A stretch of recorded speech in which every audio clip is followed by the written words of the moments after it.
Dalam pelajaran kali ini, saya akan menunjukkan kepada Anda bagaimana membuat program pertama menggunakan Java. Di sini saya hanya memerlukan text editor, dan Anda bebas menggunakan text editor manapun, baik itu Notepad, Notepad++, Sublime, VS Code. Namun di sini saya akan menggunakan VS Code sebagai text editornya. Untuk membuat sebuah program Java pertama kali, yang perlu Anda lakukan adalah membuat sebuah file dengan extension .java. Jadi di sini saya akan buat sebuah file, misalnya namanya adalah myfirstapp.java. Kemudian enter. File myfirstapp.java ini adalah file source code dari aplikasi Java yang nantinya akan Anda buat. Sekarang di dalam file myfirstapp ini, yang terlebih dahulu perlu saya buat adalah sebuah kelas. Apa itu kelas? Kelas adalah satuan blok diagram yang paling dasar di dalam Java. Semua logic di dalam aplikasi Java haruslah berada di dalam kelas. Dan di dalam sebuah aplikasi Java setidak-tidaknya harus memiliki satu kelas. Nanti akan kita bahas lebih lanjut pada pelajaran selanjutnya. Namun sekarang saya akan buat terlebih dahulu sebuah kelas. Untuk membuat kelas, misalnya di sini saya akan deklarasikan terlebih dahulu, saya akan tentukan akses modifiernya. Apa itu akses modifier? Akses modifier ini adalah konsep di dalam object-oriented programming yang menentukan aksesibilitas sebuah kelas terhadap kelas lainnya. Nanti pada pelajaran berikutnya akan kita bahas lebih rinci. Namun yang perlu Anda tahu, di sini saya akan deklarasikan akses modifiernya. Misalnya saya gunakan salah satu akses modifier yang paling umum, yaitu public. Kemudian diikuti dengan keyword class. Dan selanjutnya adalah nama kelasnya, yaitu adalah myfirstapp. Di mana secara konvensi nama kelas haruslah sama dengan nama filenya. Karena di sini nama filenya adalah myfirstapp.java, maka nama kelas yang saya buat haruslah myfirstapp. Oke, setelah itu kita tambahkan kurung kurawal seperti ini untuk blok di dalam kelasnya. Lalu berikutnya saya akan membuat sebuah main method, di mana main method ini bisa dibilang sebagai entry point atau titik awal dari bagaimana sebuah aplikasi Java dijalankan. Untuk membuat sebuah main method, kita harus memberi akses modifiernya public. Jadi di sini akan saya set akses modifier public, kemudian static. Nanti akan kita bahas tentang keyword static pada pelajaran selanjutnya. Untuk sekarang kita tinggal gunakan saja keyword static. Baru kemudian void, yang berarti metode ini tidak melakukan return apapun. Dan yang terakhir adalah nama metodenya. Nama metodenya haruslah main, oke? Misalnya pada argumennya di sini biasanya digunakan tipe data string array. String, kemudian nama argumennya adalah args. Nanti akan kita bahas lebih lanjut mengenai tipe-tipe data di dalam Java.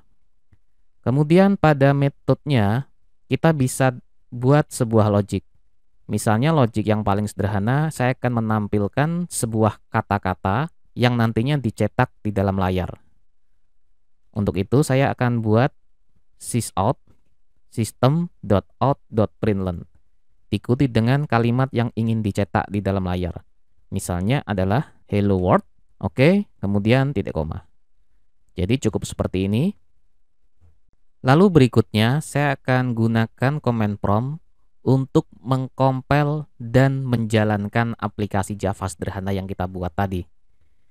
Jadi untuk mengcompile aplikasi Java, kita dapat gunakan perintah javac alias Java compiler, kemudian diikuti dengan nama file yang ingin dikompil. Misalnya dalam hal ini adalah myfirstapp.java. Kemudian kita enter. Ya, sekarang saya akan lihat dengan dir, di mana di sini sudah ada file baru bernama myfirstapp.class. Di mana myfirstapp.class ini adalah Java bytecode, alias hasil kompilasi dari aplikasi Java kita.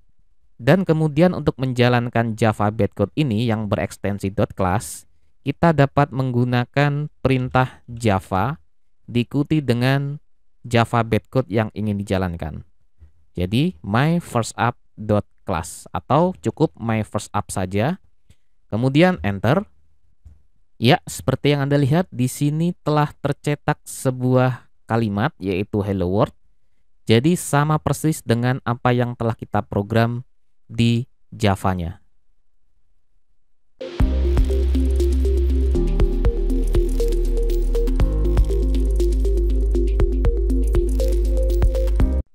Oke, setelah pada pelajaran sebelumnya kita telah berhasil membuat aplikasi pertama menggunakan Java, lalu kemudian mengcompile dan menjalankannya. Sekarang kita akan kembali ke teori agar Anda lebih memahami konsep dari yang kita kerjakan pada pelajaran sebelumnya. Pertama kita akan membahas tentang Java Identifier. Apa itu Java Identifier? Java Identifier adalah sebuah kata yang dipilih oleh programmer untuk memberi nama baik itu sebuah variabel, kelas, metode, interface, dan konstanta di dalam code-nya. Jika Anda belum mengerti tentang istilah package, interface, ataupun variabel, jangan khawatir, nanti akan kita bahas topik ini secara khusus pada pelajaran selanjutnya. Karena di sini yang kita fokuskan terlebih dahulu adalah identifier. Misalnya pada contoh aplikasi My First App yang telah kita buat pada pelajaran sebelumnya, di mana kata My First App di sini setelah keyword class merupakan contoh dari identifier yang telah kita buat. Jadi identifier dari kelas ini adalah My First App. Kemudian untuk metodenya di sini, identifier dari metodenya adalah main. Sekarang untuk membuat sebuah identifier untuk menamai sebuah kelas, variabel, metode, dan lain sebagainya, programmer harus memperhatikan beberapa rule dan juga convention yang berlaku di komunitas Java. Di sini agak menarik karena kita membedakan antara rules dan convention. Apa perbedaan antara rules dan convention? Rules di sini terkait dengan aturan yang memungkinkan sebuah code yang Anda tulis itu berhasil atau dapat dikompil atau tidak. Jika Anda tidak mengikuti rule yang disediakan, maka code yang Anda buat akan mengalami gagal compile atau error. Jadi rule di sini sifatnya adalah wajib alias mandatory. Sedangkan untuk convention di sini itu sifatnya opsional atau tidak wajib karena hanya sebatas anjuran atau rekomendasi. Maka lebih baik kita mengikuti convention ini sebagai sebuah best practice karena dengan menggunakan konvensi ini, code yang Anda buat jadi lebih mudah dibaca oleh programmer lain. Namun seandainya Anda tidak mengikuti convention ini, code Anda akan tetap berhasil dikompil dan dijalankan. Jadi akan tetap valid, jadi sifatnya hanyalah opsional.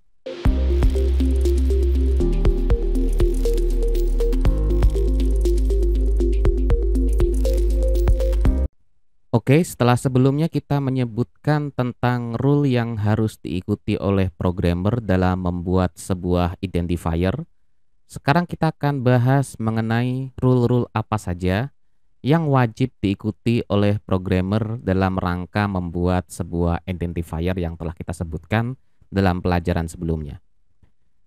Aturan pertama yang perlu diperhatikan adalah sebuah identifier haruslah dimulai dengan abjad. Tanda dolar juga bisa, ataupun dapat juga menggunakan tanda underscore.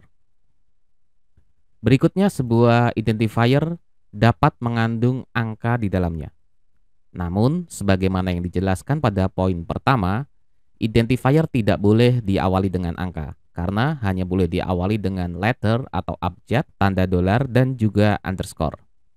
Selanjutnya aturan yang ketiga, meskipun sebuah identifier seperti pada poin pertama boleh diawali dengan underscore, namun semenjak Java 9 sebuah identifier tidak boleh menggunakan satu underscore saja atau tidak boleh terdiri dari single underscore saja. Jadi harus diikuti dengan letter atau angka setelahnya. Setelah itu rule yang terakhir adalah sebuah identifier tidak boleh menggunakan nama yang sama yang telah di-reserve atau dipesan oleh Java atau yang disebut sebagai Java Reserve Word. Jadi layaknya bahasa pemrograman yang lain, di Java juga terdapat Java Reserved Word. Setidaknya pada Java 17 sudah ada sekitar 67 keyword yang terdaftar sebagai Java Reserved Word, sehingga tidak boleh digunakan sebagai identifier. Anda tidak harus menghafal semua ini ya. Anda mungkin akan mengingat keyword ini seiring dengan jam terbang Anda sebagai seorang programmer.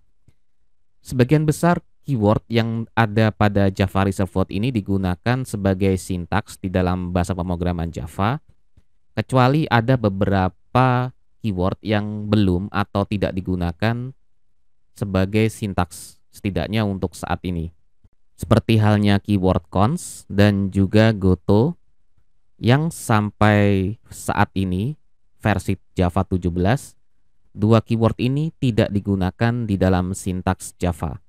Namun telah di-reserve oleh Java mungkin untuk keperluan kedepannya atau bisa jadi tidak digunakan sama sekali. Hal ini mungkin mengingat sejarah Java yang tidak lain adalah hasil adaptasi dari bahasa pemrograman C ya, di mana const dan goto ini sebenarnya digunakan di dalam bahasa pemrograman C. Sehingga mungkin desainer Java itu telah mereserve keyword const dan goto untuk keperluan bahasa pemrograman Java. Namun kemudian pada seiring berjalannya waktu ternyata const ini sudah dapat digantikan penggunaannya oleh keyword final, dan penggunaan goto ini pada akhirnya tidak diperlukan karena bukanlah sebuah best practice ya. Dikarenakan penggunaan goto akan menyebabkan code Anda itu menjadi semakin sulit dibaca.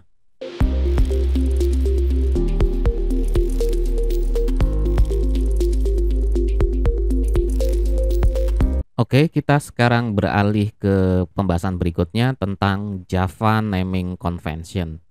Jadi sebagaimana yang tadi disinggung pada pelajaran sebelumnya, bahwa dalam membuat sebuah identifier, selain harus memperhatikan rule yang telah disebutkan pada pelajaran sebelumnya, seorang programmer juga harus memperhatikan apa yang disebut sebagai convention atau konvensi. Meskipun hal ini di dalam konvensi ini, programmer tidak diwajibkan untuk mengikutinya, namun hanya sekedar direkomendasikan. Programmer sebenarnya dapat saja memberikan nama identifier sesuai dengan seleranya, namun hal tersebut seperti yang saya bilang itu tidak dianjurkan karena Java memiliki sebuah convention yang disepakati oleh komunitas. Tujuannya apa? Tujuannya agar format penamaan itu konsisten dan mudah terbaca oleh programmer lain. Karena di dalam prakteknya, dalam membangun sebuah aplikasi nantinya, Anda akan bekerja di dalam sebuah tim dengan banyak programmer lain. Disinilah konvensi itu diperlukan, agar programmer lain itu dapat dengan mudah membaca code yang Anda buat. Salah satu konvensi di dalam penulisan identifier adalah menggunakan sebuah style yang disebut sebagai camel case, di mana jika misalnya terdapat dua kata atau lebih, maka huruf pertama dari kata kedua itu ditulis dengan huruf kapital. Seperti misalnya kata camel case ini yang terdiri dari dua kata, sehingga huruf C di kata case ini kita tulis dengan huruf besar. Jadi seperti itu cara penulisannya. Style berikutnya selain camel case yang digunakan sebagai konvensi adalah snake case style. Di mana jika kita menggunakan snake case style ini, jika sebuah identifier memiliki dua kata atau lebih, maka kata kedua dan berikutnya itu akan dipisahkan dengan underscore. Misalnya kata snake case ini, snake dan case ini terdiri dari dua kata sehingga dipisahkan dengan menggunakan underscore. Kedua style ini baik camel case ataupun snake case ini merupakan sintaks atau cara penulisan yang valid di Java dan digunakan juga sebagai convention di dalam penulisan sebuah identifier. Namun kapan camel case digunakan dan kapan snake case ini digunakan itu memiliki kesepakatan yang berbeda.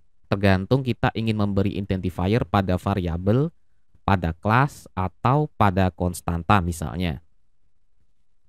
Jika Anda ingin memberikan sebuah identifier pada metode dan variabel, maka style yang digunakan adalah menggunakan camel case style, namun dengan huruf pertama itu ditulis dengan huruf kecil. Misalnya adalah method toString, equals, dan juga equals ignore case, yang dimana ketiga metode ini nanti akan Anda sering temui di pelajaran-pelajaran selanjutnya. Jadi, sebagaimana yang saya sebutkan sebelumnya, untuk toString ini terdiri dari dua kata, to dan string.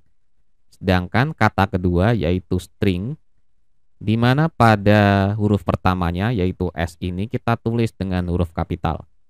Sedangkan untuk equals ini hanya terdiri dari satu kata sehingga kita cukup tuliskan equals. Sedangkan yang equals ignore case untuk E-nya ini huruf pertama kita tulis dengan huruf kecil.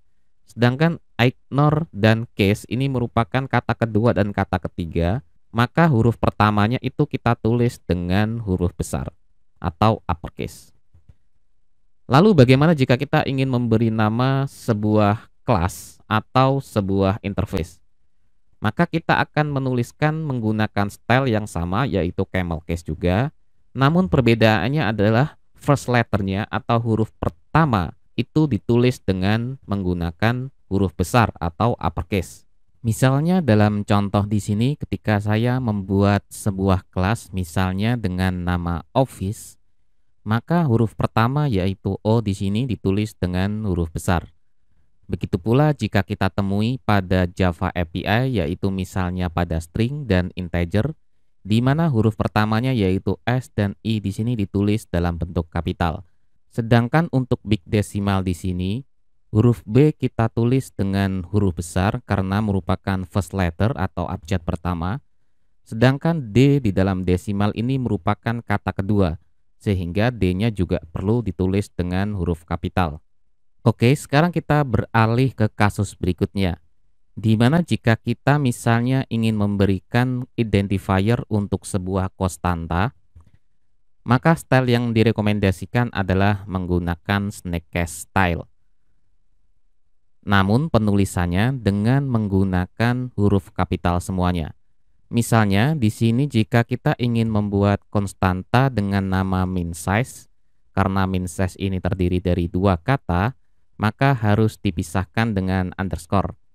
Dan karena kita ingin menuliskan konstanta, maka stylenya adalah kita tulis dengan huruf kapital semuanya. Begitu pula hal yang sama juga berlaku untuk elektron mass di sini alias massa elektron yang merupakan konstanta, dan juga bilangan pi yang juga merupakan konstanta kita tulis dengan pi underscore number.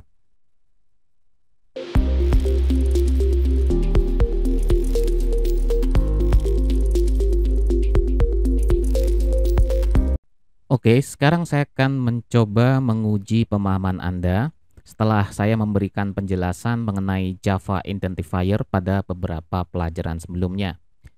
Seperti yang Anda lihat pada layar Anda sekarang ini adalah beberapa contoh dari Java Identifier. Tugas Anda adalah dari semua contoh Java Identifier ini, tentukan mana identifier yang valid dan mana yang tidak. Sekaligus Anda dapat menentukan mana identifier yang valid namun tidak memenuhi konvensi identifier yang telah kita diskusikan pada pelajaran-pelajaran sebelumnya. Anda dapat mempause video ini terlebih dahulu, lalu setelah selesai mengerjakan, Anda dapat melanjutkannya kembali.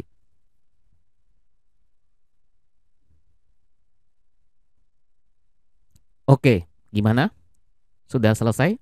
Jika sudah, mari kita bahas satu persatu.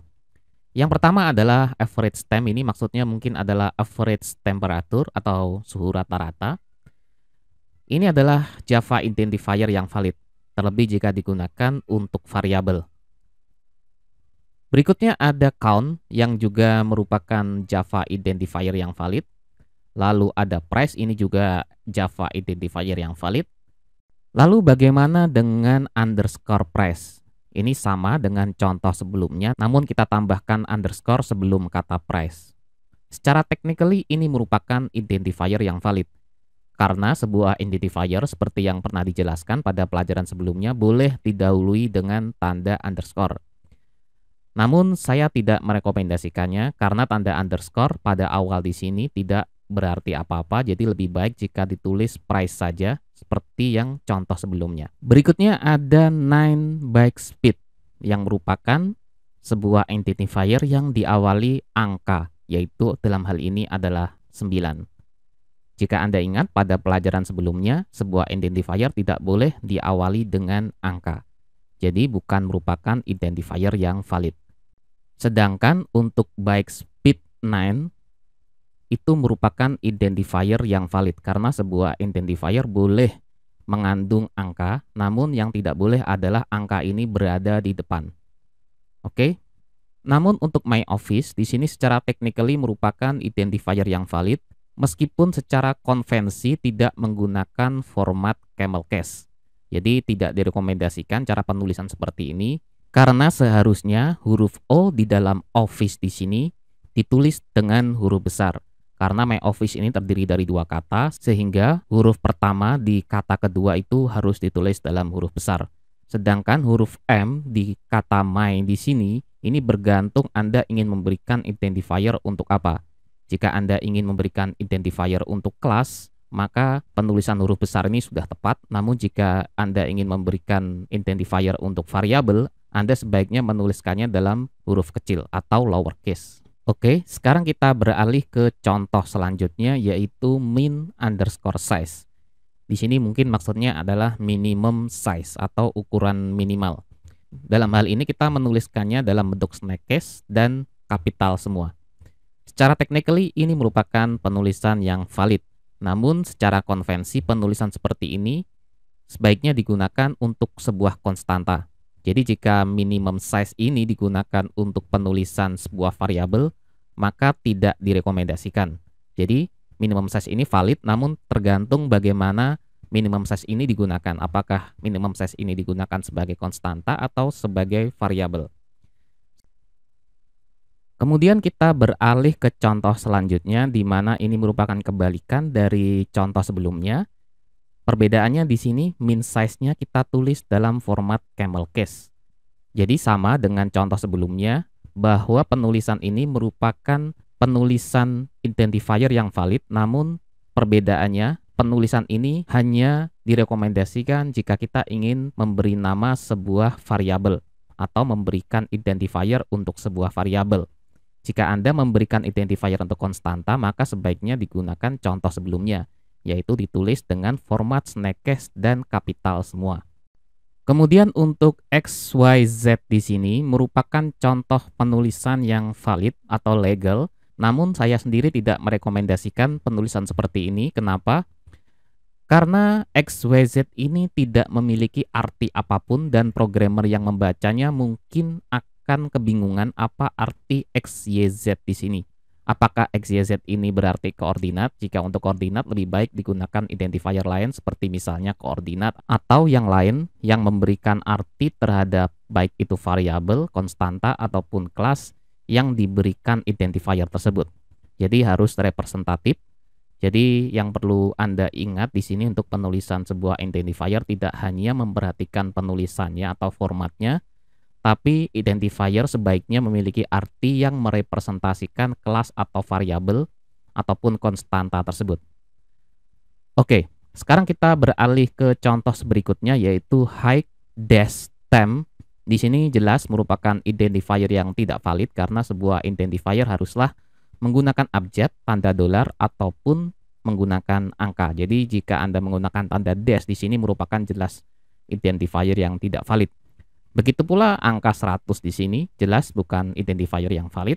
Sedangkan untuk dolar diskon di sini merupakan identifier yang valid namun tidak saya rekomendasikan karena tidak menggunakan format camel case. Sedangkan selanjutnya Boltzmann constant ini merupakan identifier yang valid. Namun karena di sini disebutkan konstan atau ini bisa kita kira-kira sebagai sebuah konstanta, maka penulisannya seharusnya menggunakan snack case style dan ditulis dalam bentuk kapital semua sebagaimana contoh sebelumnya yaitu min_size ini. Jika memang Boltzmann constant ini, jika memang benar Boltzmann constant ini ditujukan untuk memberikan identifier untuk sebuah konstanta.